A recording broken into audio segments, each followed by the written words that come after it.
Voilà, donc merci encore à nos hôtes, Emera et Sambot. Et tout de suite, je vais laisser la parole et honneur à notre host, à Laurent, pour juste nous dire qu'on va passer une bonne heure ensemble ce soir. Nous raconter un petit peu, qu'on comprenne qui t'es, et puis deux, trois mots sur ton parcours, qu'est-ce qui t'a mené à Sambot, à créer Sambot, ouais. Ok.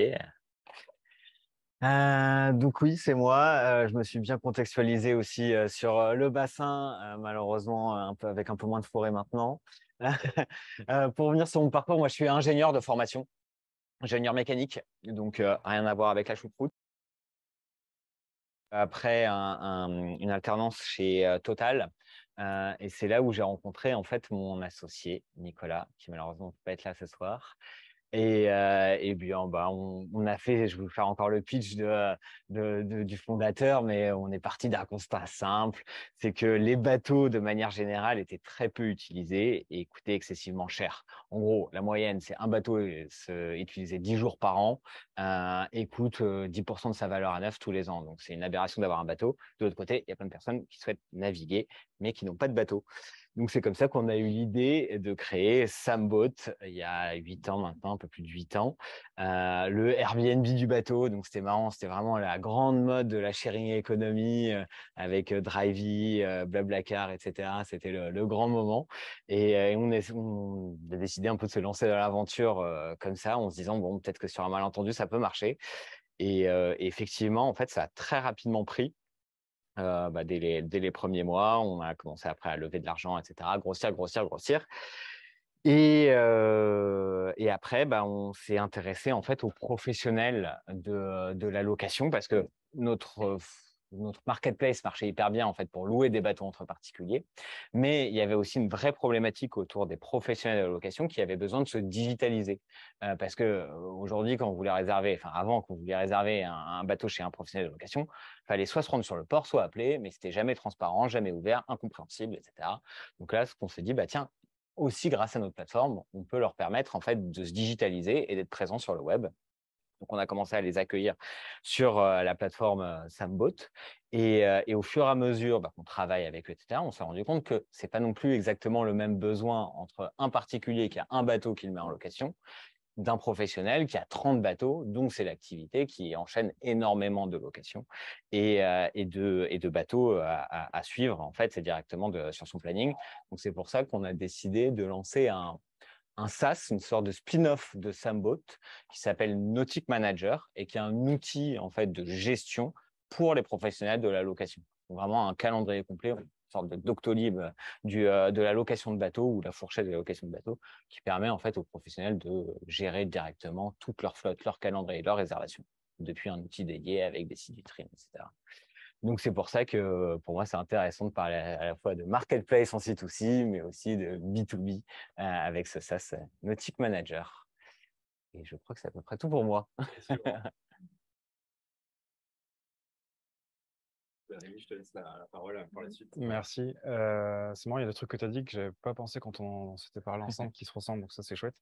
Donc moi, Rémi, aujourd'hui, je suis responsable produit chez Ishard, qui est une société basée à Pessac, spécialisée dans l'automatisation des tests de sécurité sur application mobile. On a un soft qui permet à nos clients d'automatiser tout ça.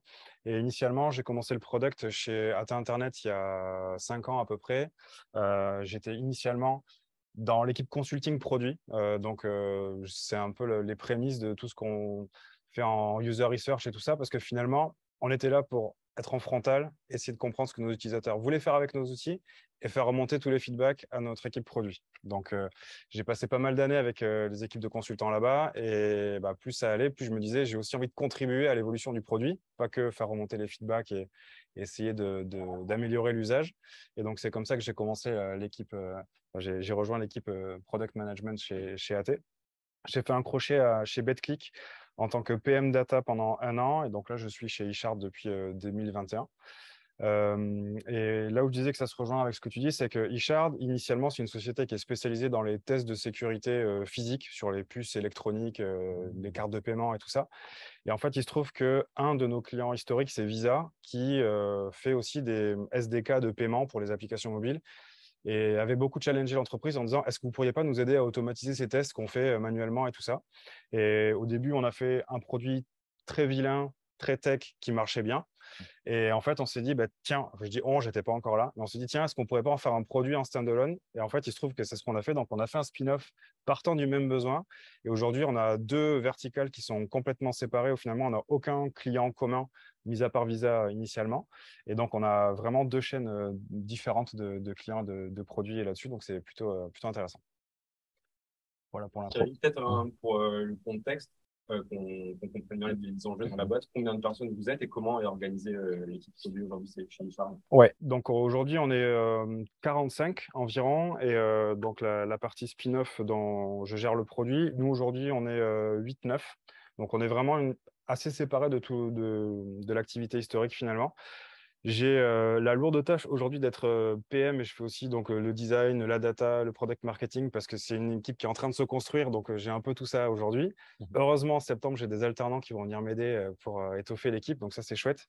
Si vous cherchez des alternants, il y a l'ESD et l'ESP à Bordeaux qui sont top. Je vous les recommande. Et notamment pour la partie product design, où je pense que j'ai vraiment l'œil pour dire si c'est pas bien, mais j'ai vraiment pas la capacité technique de le faire. Donc, ou alors c'est très très lent. Donc, je me suis aussi aidé d'un studio UX qui permet de gagner beaucoup de temps, beaucoup d'idées aussi qu'on avait du mal à contextualiser. Donc ça, c'est voilà. Et puis donc, on a une équipe de 7 développeurs dédiés. D'accord, 45-50 employés et une squad, une équipe produit avec un PM C'est ça. et 7-8 développeurs. Et toi, tu gères la partie analytics, data, Ouais. les design. Et plein d'autres trucs qu'on verra après, mais ouais. Et pareil, du coup, c'est Samuel, Laurent? Ouais, alors, nous aujourd'hui chez Sambot, on est à peu près 70. Ce qui est assez sympa, c'est que c'est une équipe très polyglotte parce qu'on est présent dans 76 pays, on couvre 6 langues.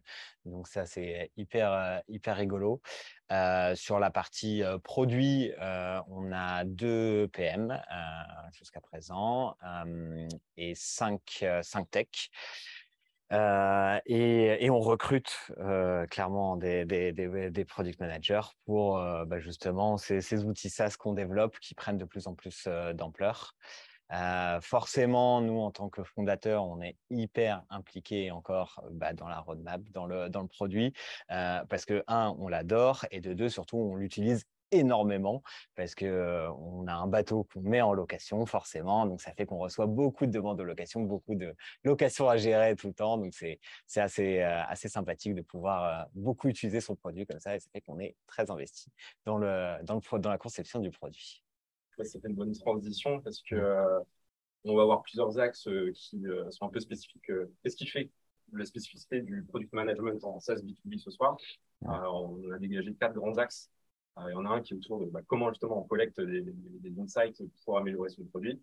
Ensuite, comment on élabore sa roadmap. Ensuite, comment le PM va interagir avec les différents rôles dans la boîte pour aligner tout ça. Et en dernier, comment on va mesurer le succès, quelle métrique on utilise. Et cette transition est bien parce que les insights, toi, tu es l'utilisateur peut-être power user de ton propre produit. Mais ce n'est pas le cas forcément tout le temps. Quelles sont un peu les sources d'insights, que ce soit qualitatif ou quantitatif, que tu utilises? Déjà, on voit vachement la différence entre la marketplace C2C où on a beaucoup de volume.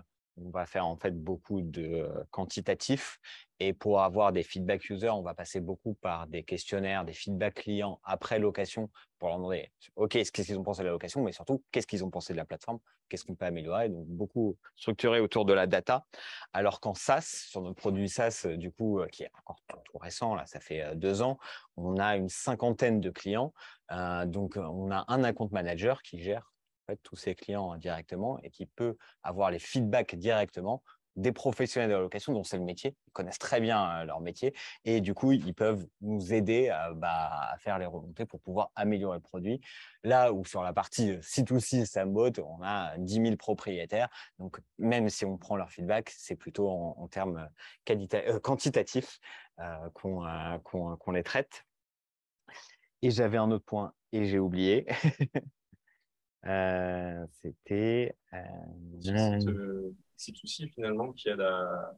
Ça fait pas mal d'insights aussi pour l'UX amélioration. Ouais, voilà. C'est ça aussi qu'on vend vachement dans notre SaaS aux professionnels, c'est qu'on leur explique qu'on se base sur toute la data qu'on collecte sur Symbot sur comment faire un parcours de vente d'un client qui va sur un site et on va le transformer en réservation, et ben, parce qu'on leur propose aussi des sites vitrines. Donc, en fait, on transpose ces datas qu'on a pris chez Symbot pour les appliquer sur le site vitrine qu'on leur met à disposition.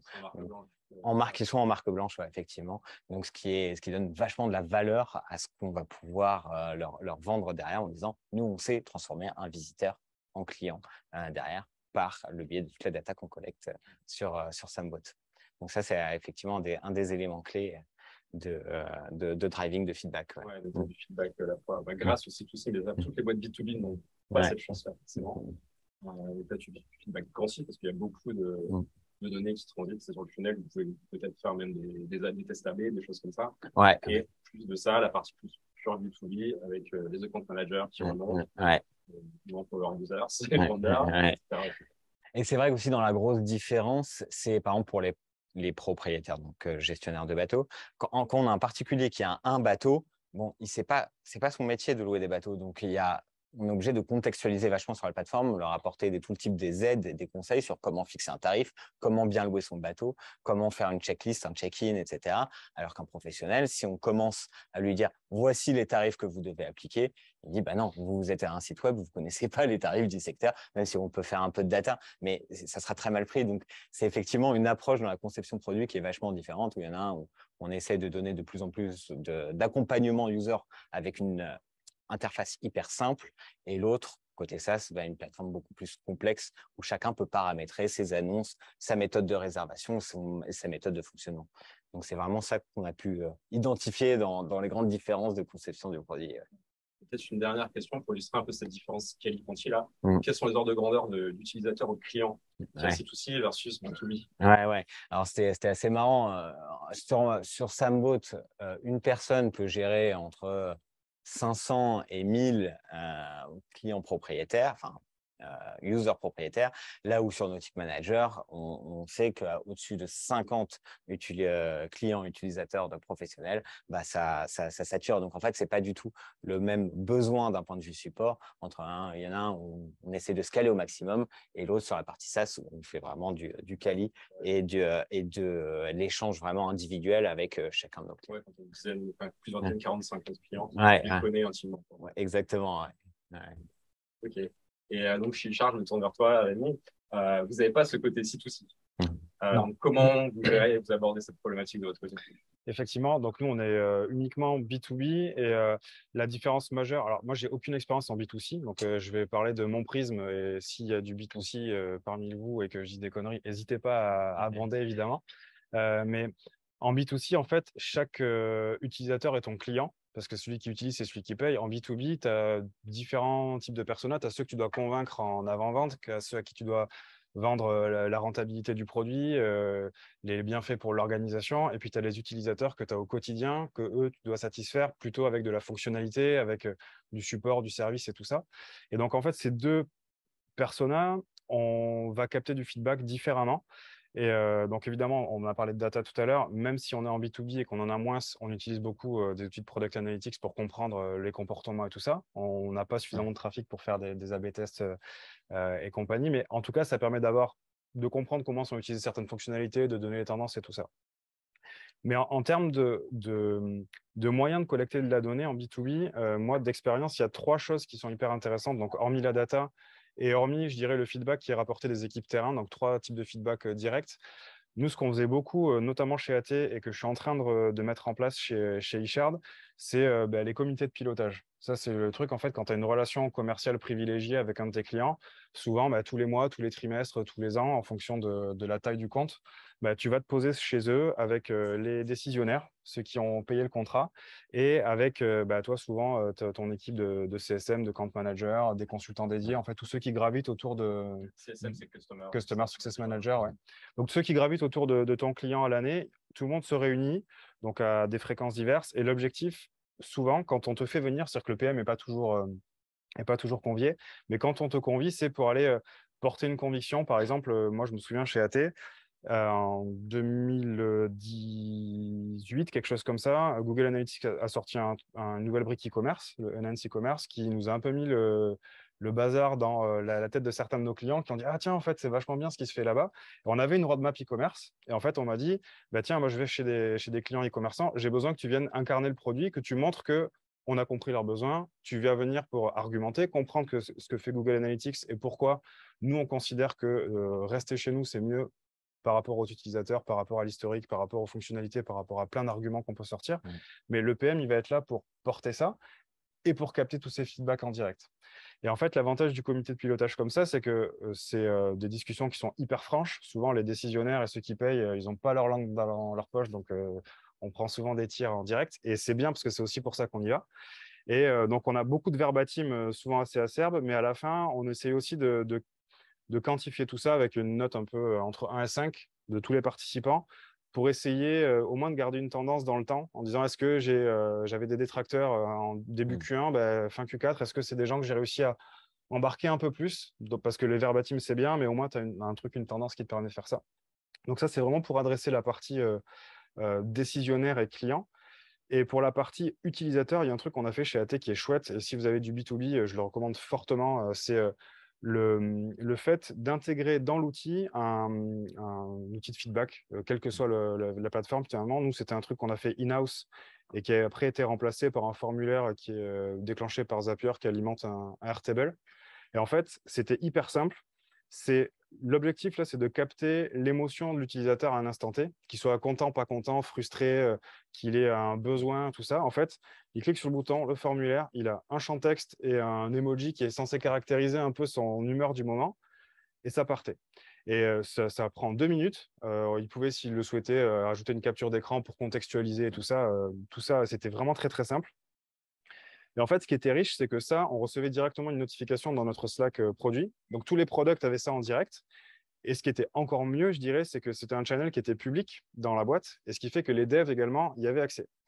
Et en fait, alors ça peut être compliqué parce que c'est des interruptions constantes. Donc, il faut savoir gérer les notifications et tout ça. Mais bon, ce n'est pas forcément le channel feedback qui est le plus pénible dans ce genre de cas. Je pense qu'il y en a plein d'autres qui perturbent le quotidien. Mais ce qui était riche, c'est qu'en fait, quand on faisait ça, nous, après, on classait les feedbacks. Est-ce que c'est un bug? Est-ce que c'est une feature request? Est-ce que c'est un truc qu'on n'avait jamais vu? On essayait de qualifier par rapport à des concepts peut-être communs. Donc, on essayait de regrouper tout ça. Donc, on avait cet outil qui nous permettait, en gros, après, d'alimenter notre backlog d'idées qui, une fois qu'on se posait, disait, OK, voici tous les feedbacks. Maintenant, on peut attaquer la roadmap. On a tout ça. Mais ce qui était chouette, surtout, c'est que les équipes de dev, en recevant ça, étaient hyper touché par le feedback, que ce soit en bien ou en pas bien. Parce que souvent, quand c'est le PM ou quand c'est le sales qui vient voir les devs, qui dit hey, j'ai machin qui n'est pas content, c'est souvent le dev ou le sales qui prend un tir. C'est normal, c'est le messager. Mais quand c'est l'utilisateur qui donne le feedback direct aux équipes, mais ça les prend au trip parce que c'est leur produit, c'est leur bug, c'est leur feature, c'est leur design. Et ils sont vachement pris par ce moyen pour amener la culture de l'ownership. Ah, mais terriblement. Et nous, il y a plein d'ateliers qui ont été déclenchés parce qu'il y a un dev qui nous a dit j'ai vu ça comme feedback, j'ai une idée, c'est pas possible, il faut qu'on en parle. Alors que le dev l'aurait pas vu, on l'aurait mis dans le backlog, on l'aurait traité à la fin du trimestre comme les autres, alors que là, on a eu potentiellement une solution immédiate. Donc ça, c'est top. C'est un truc que je recommande vraiment. Ça prend du temps parce que ça nécessite quand même de qualifier au fur et à mesure quand ça rentre. Mais finalement, quand on s'est rentré dans le process du quotidien, ça prend quelques minutes. Et ça permet aussi de décrocher le téléphone en disant tiens, j'ai vu que tu m'avais dit ça cette semaine, est-ce qu'on peut en parler? Parce que c'est un truc, justement, j'ai des protos sur lesquels je suis en train de travailler. Est-ce que ça t'intéresserait pas de participer à un atelier avec nous? Et ça permet vraiment d'aller être au plus proche de tout ça. Et après, le dernier truc qu'on fait, c'était le NPS, qui est relativement classique, un peu décrié parfois, mais qui permet là aussi d'avoir plutôt des tendances à long terme.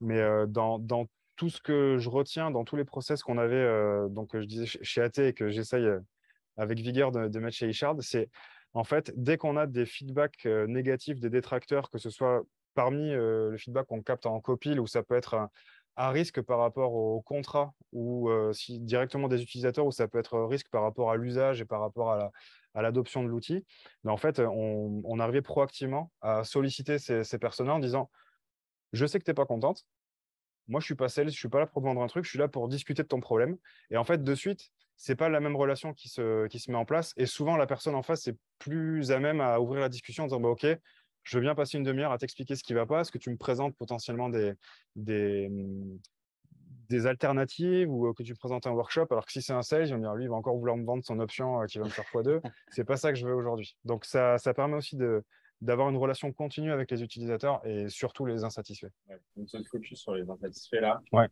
Ceux pour qui tout marche bien, bon, bah, ça les pièces, ils sont contents, donc ça va pas faire évoluer le distribuer. Bah, Ceux pour qui ne sont pas contents, mais qui ne sont pas partis, c'est qu'ils ont un vrai besoin. exactement. Ils ne sont vraiment pas contents, donc ça génère énormément de frustration. En fait, Ils peuvent t'aider c'est à un, construire. voilà. C'est un bon levier de croissance parce que finalement, c'est des personnes qui prennent le temps de manifester leur insatisfaction. Alors souvent, par exemple, le NPS, tu mets une note, tu mets pas de commentaire. Celui qui te met 0, pas de commentaire, tu sais que ça va être compliqué d'aller le gratter. Celui qui te met 0 et qui te met un pavé comme ça, tu sais que lui, c'est une personne qui a des idées, qui est frustrée, qui a envie de faire passer son avis. Et donc, c'est une personne que tu vas pouvoir. Qui en a besoin, en fait. Exactement. Et donc, ça, c'est top parce que tu sais que c'est le genre de profil qui a envie de faire avancer le produit. Tu vas changer en promoteur. Carrément. Ok, super. Bah, merci pour ça. Bah, on peut peut-être continuer là-dessus parce que maintenant que tu as récolté tous ces insights, que ce soit Caillou ou Quanti, comment ils vont t'informer pour définir la roadmap du prochain quarter ou même peut-être de l'année à venir? Ouais, alors moi, ma vision de la roadmap B2B est différente de celle du B2C, donc c'est là où je vous appelle à m'interpeller. C'est que la roadmap B2B, comme tout bon PM, je suis persuadé que c'est moi qui la pilote, qui l'incarne, qui la décide et tout ça, avec évidemment les objectifs d'entreprise et avec les autres PM, le Head of Product et compagnie. Mais au final, il y a tellement d'éléments extérieurs qui influencent la roadmap qui, à mon avis, ne se passe pas comme ça en B2C, mais je vous explique. En fait, déjà, il y a le contexte concurrentiel. J'ai mentionné un petit peu tout à l'heure Google Analytics, mais finalement, quand il y a un énorme acteur sur le marché qui fait un peu le marché, qui fait qui manipule, c'est un bien grand mot, qui influence les utilisateurs dans leur perception de ce que doit être un outil tel que de l'analytics, tel que de la B-test, tel que du testing, peu importe. Mais en fait, grâce à leur force marketing et à leur fonctionnel aussi, et au cas d'usage qu'ils mettent en avant, ils arrivent à convaincre les utilisateurs que c'est comme ça que dans l'industrie, tout le monde doit se comporter. Et c'est vrai que quand on est dans cette industrie et qu'on a une vision, on veut aller par là, et qu'on se rend compte que les concurrents ou un concurrent majeur va par là et qu'il a tendance à séduire un peu des utilisateurs et des prospects qu'on essaye d'aller gratter, ben ça fait forcément remettre en question pas mal de choses. Et souvent, d'exercice est compliqué parce que ça dépend de ta taille, de ta maturité, de ta position sur le marché. Aujourd'hui, moi, typiquement, chez Ishard, euh, un, un concurrent qui va dire c'est comme ça et tous mes clients qui me disent c'est comme ça, je vais pas dire non, non, ma vision c'est ça. Écoute, on est 50, les gros ils sont 5000. Peut-être qu'on va aussi s'adapter. On a encore la chance d'être malléable et de pouvoir beaucoup plus changer notre fusil d'épaule. On va garder notre vision produit, mais peut-être que pour aller là, on va d'abord faire un détour par là et puis après on reviendra là-dessus. Là où chez AT par exemple, là où tu es peut-être plus légitime et tout ça, tu vas dire maintenant ma vision c'est ça. Et c'est comme ça qu'on veut faire le truc, et notamment sur la gestion de la privacy, par exemple, où il y a eu pas mal de trucs avec la CNIL, RGPD et tout ça. Chez AT Internet, pendant longtemps, ça a été le credo, on respecte la privacy et tout ça. Google Analytics, ce n'était pas le cas. Et on s'est pris des tirs, on a perdu des clients pendant quelques années parce que les clients et les utilisateurs étaient plus sur le fonctionnel Google que sur le respect de la privacy, des droits des utilisateurs finaux et tout ça. Et là, bah, la roue tourne. Et grâce au RGPD e-privacy aujourd'hui, bah, ces clients qui nous ont quittés, il y en a beaucoup qui reviennent. Il y a même des prospects qu'on n'aurait jamais prospectés en Europe qui viennent nous voir parce qu'on est une solution européenne. Je dis encore on 3 ans après. Et en fait, ça montre que quand tu es assez gros et que tu as des convictions, bah, tôt ou tard, ça finit par payer. C'est des paris, hein, donc parfois tu perds, mais ça finit parfois par payer aussi. Ok, merci. Et donc, chez Sambots, contexte différent, parce que on parlait de leur roadmap aussi, leur roadmap pour le back-office côté B2B. Si on se focus là sur le développement et le choix de la roadmap B2B, comment ça se passe en fonction de tous ces insights que vous avez? Ouais, juste peut-être pour commencer sur une petite aparté sur le C2C, tu disais que c'est souvent mieux réglé peut-être et moins d'aléas. Non, Je sais pas, c'est ma malheureusement. perception. Enfin, en tout cas, chez nous, mais on a quand même, enfin, on prévoit quand même notre roadmap sur, bien entendu, des critères business et statistiques derrière, mais on voit et à chaque fois, on déplore ça, qu'on a toujours des aléas hyper importants de règles qui changent, des 3DS2, des espèces d'horreurs parfois qui viennent de l'extérieur, qui foutent complètement en l'air la roadmap. Donc malheureusement, ça arrive même, et du coup, on est obligé de déprioriser des choses qu'on aurait bien aimé passer. Donc ça, c'est sur la partie C2C Marketplace. Sur la partie SaaS, mais je te rejoins aussi vachement que parfois, comme on n'a pas beaucoup de clients, on est sur un produit naissant, parfois un gros client peut nous demander une feature, par exemple, qui nous paraît absolument pas cohérente, qui ne répond pas aux standards du marché, mais on est obligé souvent de la faire passer parce que c'est un gros client qui est le plus gros du marché, le plus gros du secteur, etc. Donc parfois, on est obligé de prioriser selon simplement le bon vouloir des clients qui peuvent avoir parfois des demandes un petit peu exotiques. Mais surtout, ce qu'on essaie de faire, c'est de les convaincre que ce n'est pas forcément la bonne solution, ce n'est pas forcément la meilleure façon de faire. Et parfois aussi, c'est ça qui nous a fait pas mal rire, c'est qu'en récoltant les feedbacks des clients, on se rendait compte que les features qu'ils nous demandaient étaient déjà en prod, existaient déjà, mais ils n'étaient pas au courant. Ou alors, il suffisait d'avoir un léger workaround qui permettait, en fait, les features répondaient parfaitement à leurs besoins, juste elles n'avaient pas l'intitulé en question. Donc, souvent, comme ça, on s'est évité parfois des features un petit peu douloureuses grâce à ça. Donc, c'était un peu notre petit tips de SaaS, en B2B pour pouvoir mieux prioriser. Et après, on le fait forcément en fonction beaucoup de la concurrence. Dès que là, un concurrent fait ça, on est obligé parfois de s'aligner pour faire les mêmes features parce que sinon, on voit nos clients partir à la concurrence. Et donc, c'est très, très vrai, surtout sur la partie SaaS. Un exemple de feature exotique comme tu J'en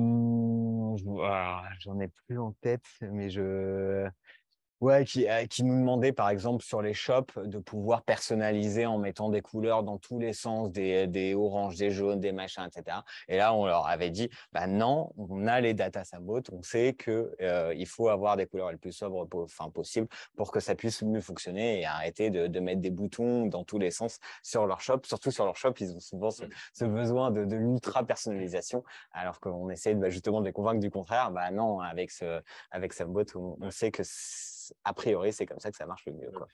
C'est le département brand de ton client qui veut faire le design de ton produit. Ouais, exactement. Ok. Et donc là, ce qui t'a permis dans cet exemple-là, c'est des data points. Ouais, sur le C2C. Ouais. Mais on était obligé de lâcher aussi sur 2-3 trucs en disant, ça, on sait que c'est simple à faire et que ça va pas trop nous emmerder de devoir changer toutes les couleurs, etc. On leur donne un petit bout pour pouvoir, c'est une histoire de concession, hein, comme souvent le métier de PM. Je pense que je vous apprends rien. Et donc, quelle est la bonne manière dans ce cas-là de dire non à un gros client? De faire des concessions, donc soit lui donner d'autres features et lui montrer souvent que cette feature-là va lui apporter beaucoup plus en termes basé sur de la data pour pouvoir le convaincre de l'intérêt. Et puis parfois, on est obligé de faire passer les choses. Par exemple, si ce n'est pas disponible tout de suite dans la réflexion pour la construction. Oui, effectivement, ça, j'avais oublié, ce qui est un élément important, c'est de leur dire, là, on ne pourra pas le faire passer tout de suite parce que, bien entendu, on a une roadmap qui est calée. Mais par contre, après la saison, dès qu'on a le temps, vous allez participer à la co-construction de cette feature. Et c'est vrai que là, ça nous permet déjà de faire une feature qui fit beaucoup mieux à leurs besoins, mais surtout de voir le taux d'adoption après qui décolle parce qu'on les a bien onboardés dans la conception de la feature à la base. Vous avez aussi ce genre de conception chez Charles? Ouais, moi j'ai 2 exemples, un raté et un bien. J'en ai un raté chez Ishard, mais qui va bientôt tourner, et un raté puis réussi chez AT. Le raté chez Ishard, on avait un super prospect qui fait une app mobile dans le trading de crypto. C'est un truc qui est hyper bien, qui s'appelle, je te le dirai pas parce que si jamais il regarde le replay, il va être fâché. Et je l'ai rencontré sur un salon, on lui fait la démo du produit, il est super fan, on lui ouvre un trial, il est super fan. Et il me dit, par contre, moi, je veux tout automatiser, donc votre outil, il est cool, mais je veux pouvoir tout faire par API, donc je veux une doc au poil et je veux que la doc, elle soit parfaite et tout ça. On n'avait pas d'API publique, l'API fonctionnait, mais c'était en gros, c'est nos systèmes qui utilisaient l'API et pas truc. Et j'ai un mail de lui qui me dit, si tu me fais l'API, je signe. Alors, je suis chaud, je rentre dans mon salon. Et donc, j'en parle au sales, j'en parle au CEO. Je fais, voilà, là, si on veut le signer, il est chaud, c'est maintenant. Prochain cycle de dev, on met 2-3 mecs dessus, on fait un truc bien, on fait une bonne doc qui puisse l'utiliser.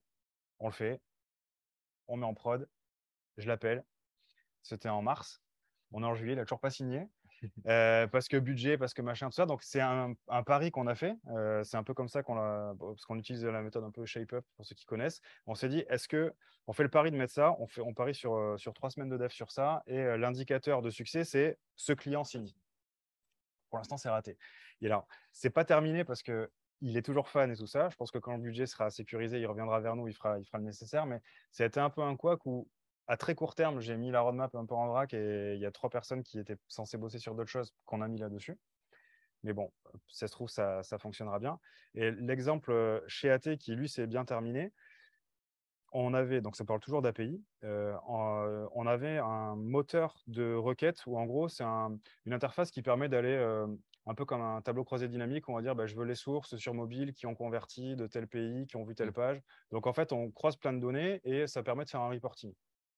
L'objectif initial de cette API, c'était de faire du reporting, donc de sortir des données un peu agrégées, calculées, tout ça sur 10 000 lignes. Sauf que on a voulu tellement aller loin dans le fonctionnel qu'en fait, on a vraiment très ouvert notre modèle de données. Et donc, en fait, on a proposé beaucoup de propriétés, dont l'event ID, le user ID, la visit ID. Et donc, en fait, il y a des utilisateurs bien intentionnés qui se sont dit, en fait, si je fais ça, je peux mettre 200 colonnes et je peux générer, en fait, je peux faire un data dump de AT et importer tout ça dans mon data lake. Et comme ça, mes data scientists, ils seront super contents. Donc, en fait, ils font ça. Donc, il y a des clients qui faisaient des milliards d'events par mois chez AT, ce qui fait que tous les jours, ils avaient des centaines de millions de lignes à exporter par batch de 10 000 lignes. Donc, autant vous dire que le moteur, il était en train de ramer sévère. Et donc, moi, j'étais PM de cette feature et je leur ai dit, elle n'est pas faite pour ça. Enfin, cette API-là, elle est faite pour faire du reporting agrégé. Si vous utilisez ça pour ça, c'est normal que vous ne soyez pas content, c'est normal que ça rame parce que ce n'est pas designé pour faire ça technologiquement, ce n'est pas fait pour tenir. Il se trouve que ça tenait et que ça mettait beaucoup de temps. Donc, pendant 2 ans, j'ai vraiment j'ai serré les dents et tout le reste pour essayer vraiment, parce que des clients qui ont commencé à faire ça, parce qu'on avait une communauté d'utilisateurs qui se parlaient beaucoup entre eux. Donc, quand il y en a un qui a trouvé le tips, il a fait passer aux copains. Et en fait, c'était un peu le truc où, quand on les voyait aux events chaque année, ah, l'API, elle rame toujours. Je dis, bah oui, elle n'est toujours pas faite pour ça. Et en fait, il se trouve qu'à un moment donné, on s'est posé avec certains clients et on s'est dit, OK, votre besoin, c'est d'exporter tout ça dans votre base ou dans un data lake, peu importe, pour pouvoir faire de la data science dessus, pour faire des modèles prédictifs, on entend. Le truc qu'on vous propose là, vous considérez que ça ne marche pas bien, on considère que ça ne marche pas bien. Est-ce qu'on peut essayer de co-construire un truc où justement on va trouver le moyen qui vous permet d'être satisfait et nous de moins solliciter l'infrastructure qui n'est pas faite pour ça. Et donc, ça a mis 6-12 mois à faire un prototype qui fonctionnait bien. Au final, donc, il y a eu 2 livraisons. Il y a une API maintenant qui est dédiée, qui fait du streaming et qui n'est pas du tout l'API de reporting et qui permet justement de faire du temps réel d'event et tout ça. Et donc là, les clients sont satisfaits. Notre infrastructure est top et tout ça. Et là, le truc encore mieux qu'ils ont fait récemment, c'est que le besoin ultime, finalement, ce n'était pas d'exporter les données pour en faire de la data science, c'était d'avoir accès à ces données. Et donc, en fait, pour ceux parmi vous qui utilisent Snowflake, il y a ce qu'on appelle le data sharing, où en fait, on donne accès directement à notre base de données event. Donc, un client qui a Snowflake, il connecte son compte dessus et en fait, ça réplique, sans copier la donnée, ça réplique la data et il a tout à dispo chez lui. Donc, en fait, là, c'est même mieux parce que nous, on n'a plus rien à faire, on a juste à exposer notre dataset. Ça libère complètement la bande passante et le moteur. Évidemment, tout ça, en plus, c'est des fonctionnalités payantes. Donc, en plus, on fait de l'upsell. Donc, c'est un truc où on a bien bavé pendant 2-3 ans. Mais au final, là, ils ont des dizaines et des dizaines de clients qui utilisent cette fonctionnalité payante et c'est une sacrée source de revenus. Okay, ouais. Très bien. C'est vrai que ça, c'est un bon truc aussi quand les clients demandent des features spécifiques qui paraissent un petit peu folles, c'est de leur proposer de payer en fait pour l'upsell, quoi, hein, pour développer cette feature et en général, ça les calme assez rapidement. La conclusion, c'est plutôt que les clients disent si vous faites le signe, si tu signes, on fait. Ouais. Exactement. Et maintenant, on s'est dit, tant que j'ai pas le PO ouais. signé, je planifie rien, ce qui est plus logique. Mais bon. Ok, ouais. Donc, on fait une bonne transition sur. On a vu là comment on va récolter les insights en B2B, ce qui va être spécifique versus B2C. Comment ça informe la roadmap et la création de la roadmap. On voit quand même que dans la création de cette roadmap, il va y avoir énormément d'interactions, malgré tout, encore avec des gros clients, des clients. On va faire des tests, on va faire des comités de pilotage et tout. Donc, en fait, le rôle du PM en B2B, il dépasse un peu les frontières à droite, à gauche. Il va un peu taper dans aussi l'avant-vente, le côté commercial, côté marketing pour aller peut-être faire des démos ou chercher un petit peu d'utilisateurs pour tester, etc. Peut-être Rémi, tu peux nous dire un peu chez Ishard, comment le rôle du PM navigue un petit peu dans tout ce paysage. Ouais, eh ben, c'est ce que je disais en introduction, finalement, c'est qu'aujourd'hui, moi je mets de côté les trucs un peu internes de design, de data et tout ça, mais sur la partie externe, aujourd'hui, finalement, le PM B2B, moi je fais pas mal d'événements, je vais avec les avant-ventes pour faire des démonstrations sur des salons. Quand on peut, on fait des conférences pour montrer l'outil et tout ça. Je participe aussi à justement aller faire des cas pratiques, des choses comme ça, avec des leaflets, des one-pagers pour dire voici le super cas d'usage de tel client, regardez, c'est votre vertical, ils font ça. Et en fait, on est là pour produire du contenu, pour montrer à quel besoin notre produit a aidé à répondre. Et donc, évidemment, dans ce type d'outil, tu ne mets pas en avant les fonctionnalités, mais tu mets en avant les besoins et les solutions. Mais c'est vrai que c'est un métier, en tout cas, dans les organisations que j'ai eues, parce que je ne dis pas que c'est partout pareil, mais c'est vrai, je disais, moi, je suis un peu l'homme sandwich, tu sais, enfin, le truc, c'est mon LinkedIn aujourd'hui, je fais plus la promotion de mon produit que de ma personne. Je suis là pour, sur mon LinkedIn, c'est là pour faire la promo du produit, des events, de faire de la démo quand il y a des releases, des choses comme ça, chercher des bêta-testeurs, chercher des potentiels prospects. Et c'est vrai que l'idée, c'est de un maximum, vu que tu es là aussi pour que ton produit fonctionne auprès de tes clients, tu es là pour aider tes forces de vente. Donc, tu es là pour produire du contenu pour aider tes forces de vente à mieux vendre. Donc, on va faire des scénarios de démo, des vidéos, des captures d'écran, tout ça pour que, en fait, eux soient hyper autonomes après dans la composition de ce qu'ils vont faire en avant-vente. C'est eux ils ont la liberté du speech, même si évidemment l'argumentaire commercial, il est très étroitement lié à ce que toi tu fais en tant que PM. Mais c'est le fait de te dire que les sources initiales de contenu, c'est toi qui es là aussi pour les pousser, et puis après, c'est eux de faire la magie avec. Mais c'est à toi de donner cette matière première brute. Ouais, carrément. Et je ne marche pas Laurent, pareil, en tant que CEO founder Ouais. de Sandbot, tu as aussi cette casquette d'aller à droite à gauche. Ouais, clairement, c'est ce qu'on fait et on adore faire, c'est faire la promotion du produit. Alors ça va bien aussi bien d'aider par des médias que vraiment en parlant directement avec nos users. Mais on se rend compte aussi, c'est pas mal les account managers qui assurent la promotion vraiment du produit et de s'assurer que les nouvelles features sont bien comprises, etc. Donc c'est pour ça qu'il va même souvent sur le terrain rencontrer les professionnels et vraiment, il prend son ordinateur et il fait la promotion de la nouvelle feature, du produit, etc., qui permet de beaucoup mieux onboarder les gens et de faire beaucoup mieux vendre le produit derrière, quoi. Ok, ouais. Et pour rebondir là-dessus, ça dépend vraiment de la taille de la boîte B2B. Mais souvent, en effet, c'est le CEO ou le founder qui fait un peu sur le lad au sandwich au début. Il recrute son premier PM. Même des gens sur LinkedIn, leur nom de poste maintenant, c'est First PM. C'est vraiment un nom de poste à part entière des First PM dans des boîtes maintenant. C'est souvent ce First PM qui fait l'homme sandwich. Et dans les boîtes qui se structurent, il y a même maintenant un rôle qui émerge qu'on appelle Product Marketing Manager, qui prend vraiment tous ces rôles-là à l'intersection du product management et des sales, du marketing. Celui qui va produire les documents, les testimonials, les success stories, et peut-être les documents d'onboarding, qui va aussi aider les équipes à trouver, à définir les personas au début, etc. Donc, c'est vraiment un rôle à part entière. Et en effet, quand on lance des boîtes, on n'a pas forcément le budget pour une personne dédiée à faire 100% ça. C'est ça. Donc, c'est au founder et au PM de s'y coller, quoi. Clairement. Ouais. Mais c'est plaisant aussi parce que c'est comme ça que tu restes aussi au contact d'autres types de personas chez tes clients. Donc, c'est pas mal. Très bien. Ça nous amène vers la dernière partie de cet exposé. Donc là, on a vu vraiment les insights, la roadmap, la relation avec, et parfois, quand on empiète sur le rôle un peu commercial marketing, etc.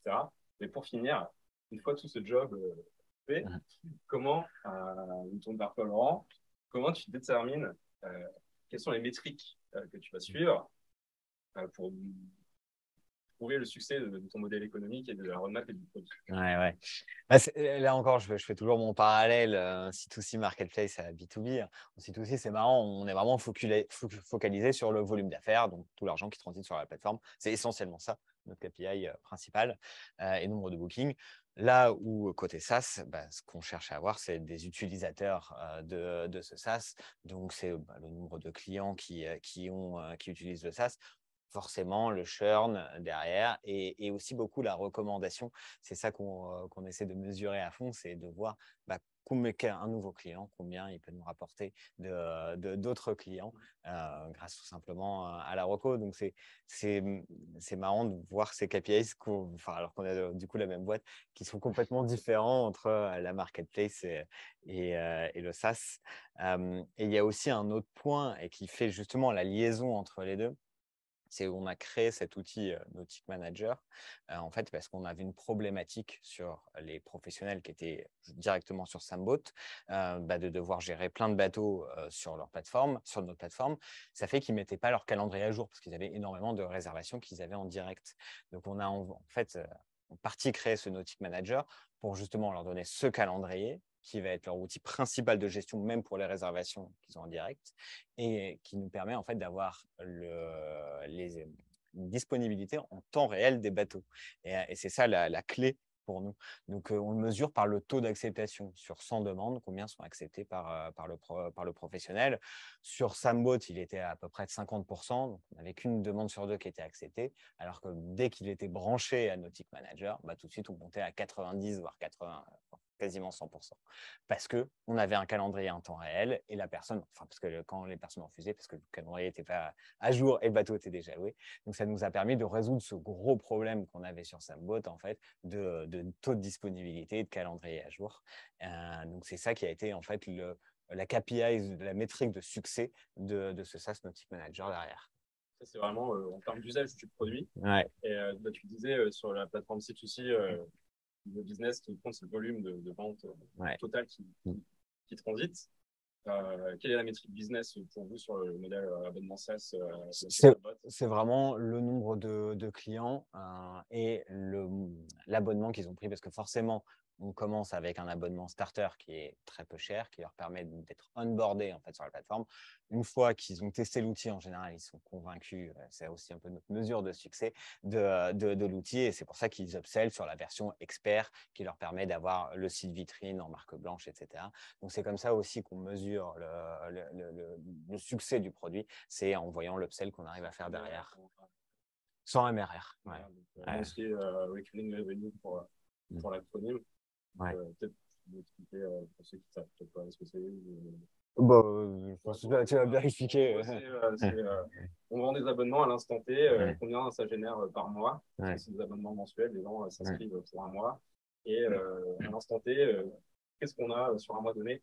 C'est influe, parce que le mois suivant, il y a des nouvelles personnes qui arrivent. Il y a des gens qui partent, c'est le churn. On a envie que quand même le MRR. Donc tu l'as bien résumé comme ça.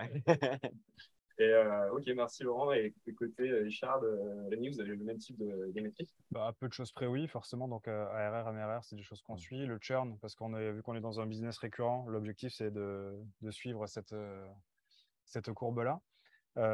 Après, il y a un truc assez proche de ce que tu dis, c'est que nous, c'est un logiciel qui a aussi un free trial. Donc là, en fait, comme on est en phase de croissance, notre objectif, c'est d'avoir un maximum de personnes qui soient capables de s'onboarder tout seul avec le free trial. Et notre taux de conversion vers un vrai abonnement payant. Ça, c'est un truc qu'on est en train de suivre vraiment. Et on a d'ailleurs fait des fonctionnalités produits liées à ça. C'est-à-dire que jusqu'à présent, notre free trial n'était pas du tout automatisé. On devait les appeler, machin, on faisait tout à la main. C'était galère et pour les sales et pour moi.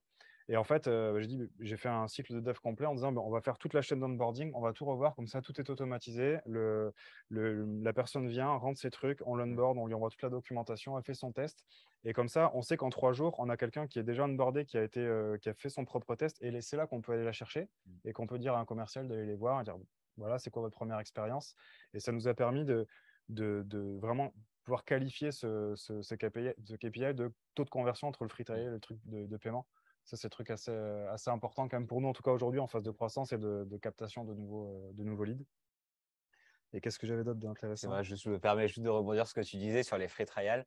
Nous, au début, on avait proposé justement d'utiliser l'outil gratuitement au début, mais on s'est rendu compte que comme on le distribue gratuitement, ils ne s'en servaient pas. Et c'est dingue, ce truc psychologique. À partir du moment où c'est gratuit, en fait, ils ont toujours autre chose à faire. Et c'est pour ça que là, on a mis un mini abonnement, c'est 15 € par mois, pour que, et c'est dans l'unique optique, parce qu'on ne gagne rien sur 30 clients à 15 € enfin 10 clients à 15 € par mois, de le mettre payant pour juste forcer les gens à utiliser le produit et surtout de s'engager et de nous aussi investir du temps dans la formation de l'onboarding du client parce que ça nous prend un temps humain quand même assez conséquent à chaque fois, quoi. Et tout à l'heure, on parlait des utilisateurs actifs mensuels. Donc, nous, on a ça évidemment sur la plateforme. Mais pour moi, un bon SaaS, qu'il soit B2B ou pas d'ailleurs, mais c'est une plateforme qui doit être ouverte en entrée, en sortie. Et donc, vraiment, l'usage de l'API pour pouvoir importer de la data ou pour exporter de la data ou pour pouvoir faire des actions automatisées chez le client, c'est clé pour justement essayer d'être vraiment imbriqué dans sa stack technique. C'est-à-dire qu'aujourd'hui, si un client fait l'effort d'intégrer mes API dans tout son système de développement, je suis un peu sécurisé au moins pendant un an parce que je sais que c'est pénible de m'intégrer, donc c'est pénible de me sortir et d'intégrer un concurrent. Donc en fait, à partir du moment où on arrive à proposer un service complètement intégré et même où les gens dans l'organisation consomment ta donnée, ils ne savent même pas que ça vient de toi, tu as tout gagné parce qu'en fait, tu les rends dépendants d'une donnée sans savoir que c'est à cause de cet abonnement-là. Et en fait, ça fait partie de leur écosystème de fonctionnalités ou de data qu'ils utilisent au quotidien. Et ça, c'est… Ouais, c'est ça. Donc, nous, l'usage API aussi est beaucoup monitoré pour savoir si on a une stabilité dans les entrées-sorties, parce qu'on sait que c'est une grosse plus-value pour nos utilisateurs d'utiliser la donnée de ce format-là. Okay.